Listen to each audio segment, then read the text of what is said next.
Hey, it's Matt with Magee Farms. I've got our Coleman BT200X Minibike here, and picked this up about a year or two ago. Ran across it cheap on Facebook Marketplace, and really didn't think we'd use it as much as we've used it.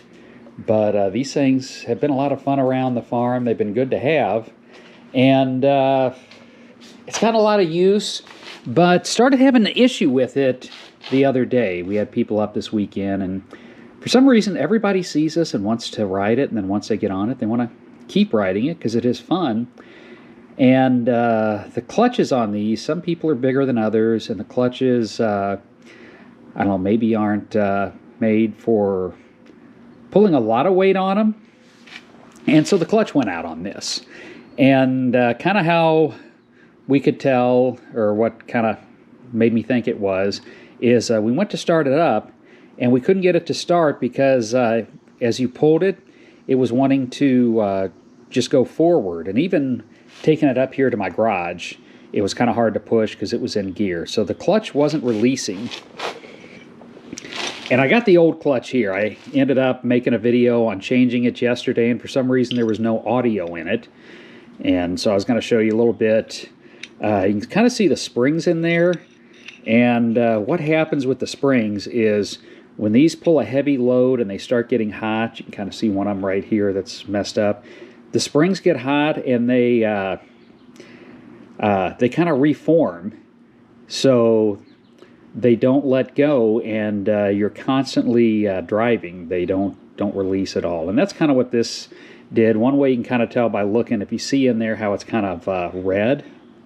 I know the lighting's not the greatest. I don't know if you can tell, but you'll see in here it's kind of cherry red, which means they got hot, and basically the clutch is toast. Now the good news is clutches for these are like 24 bucks off of Amazon. They're super cheap, and they're super easy to change. And I'm going to show you how to change it right now, or show you what I did. First thing you do is you're going to take this panel off. You've got 4 of these pins, 2 up top and 2 down below. And for this video, I'm just going to take the top ones off because, like I said, I really don't need to get in there since I've already changed it. But you take them off, and this cover just kind of comes up, and you can kind of see what's in here. Now, I got the new clutch on. To put it on, what I ended up having to do first was take a 10mm ratchet, put it on here. Now when you go to turn it, the clutch, everything's going to turn on it. So I got a pair of vice grip locking pliers, or needle nose locking pliers, I guess you would call them. And I basically just went back in behind it and locked them on to keep it from moving, and kind of had it where it was braced to where it would turn. It was hitting up against the frame here, and it wouldn't let it move at all. So that was the first step. I took this bolt off. It comes off with a little washer. But once you get that off, there's another part, and that is there's a locking link in the chain here. It is down here, and you've got to take this link off. Now to take it off, normally a link like that, you just kind of get a screwdriver and you get back here and you just kind of tap it and it'll pop off. This, I guess, had been on so much that it was not coming off. I kind of had to get a pair of, I got a small screwdriver and actually kind of had to pry it off, and then had to reform it with a pair of locking pliers, using it kind of like as a vise once I went to put it back on. But normally you can just tap that off.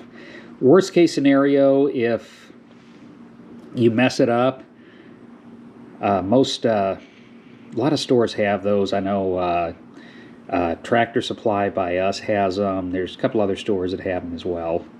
But you pop that off, the chain comes off, and then this just pops off. The new one pops in, and then you just put it back together like you took it apart. You put your locking link back in. Once your chain's around the sprocket, you clamp on, you put your 10mm back in there, and tighten it up. And then the last thing you do is you come up and you put this back in. Now, a good idea when you got it off, what I did too is I got some chain lube and I lubed the chain up very good too. That's something I probably don't do as much as I should, so I figure while I got it up here I might as well, you know, do what needs to be done on it. So I did that. Put your pins back in and fired right up, and the thing's running perfect right now. So that's how you change a clutch on one of these. Hopefully, if you're having some issues, that'll help you out a little bit. And like I said, the easy way to tell was when I was trying to push it. Normally it rolls free. It would not roll free. It was engaged. And same thing, you go to start it, and it would just, it would kind of like it was trying to start a little bit, but you could feel it going forward. You had to hold it back, and it would die like within a second of starting. So that's what we had. That's how we did it, and works fine. It's Matt with Magee Farms. If you enjoy the videos, please consider giving us a thumbs up or subscribing to the channel. It's much appreciated, and it helps the channel grow. Till next time, have a great day.